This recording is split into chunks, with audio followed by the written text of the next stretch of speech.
Scholars university দুজন মেয়ে হেঁটে যাচ্ছিল, এর মাঝখানে তারা হাসাহাসি করছিল। সে সবসময় হাসাহাসি করতো। তার দুটা মেয়ে তার দুটা বয়ফ্রেন্ডকে ফোন দেয়, এটা নিয়ে কিছু কথা কাটাকাটি হয়। ক্যাম্পাসের সামনে কথা কাটাকাটির মাঝখানে প্রক্টর অফিসে নিয়ে যাওয়া হয় তাদেরকে। প্রক্টর অফিস থেকে সুন্দর মতো প্রক্টর বডি মীমাংসা করে দেয়। মীমাংসা করার পরে দুজনের দিকে চলে যায়। তার কিছুক্ষণ প্রক্টর বডির মাঝখানে দুজন ছেলে পিয়াস আর মেরাজ, ওরা প্রক্টর বডির অফিস রুমের মধ্যে তারা হুমকি দিয়ে থাকে। তারা হুমকি দেয়, তোরা বের হ, আমরা তোদেরকে দেখতেছি। ওরা কিছুক্ষণ পরে খাওয়ার জন্য বের হয়েছিল। এর মাঝখানে কিছু সন্ত্রাস এসে তাদেরকে আমাদের ক্যাম্পাসের সিঁড়িতে মেরে দিয়ে চলে যায়।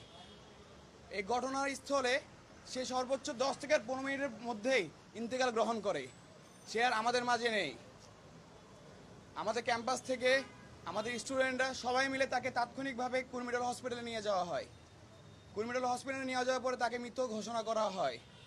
এরপরে কেন্দ্রীয় ছাত্রদল সভাপতি রাকিব ভাই, কেন্দ্রীয় সাধারণ সম্পাদক নাসির ভাই, তারপরে আমাদের বেসরকারি বিশ্ববিদ্যালয়ের সভাপতি হুরারা ভাইয়া, বেসরকারি সাধারণ সম্পাদক বিন্দু ভাইয়া, সবাই আমাদের সহযোগিতা করে। তারা থানায় আসে।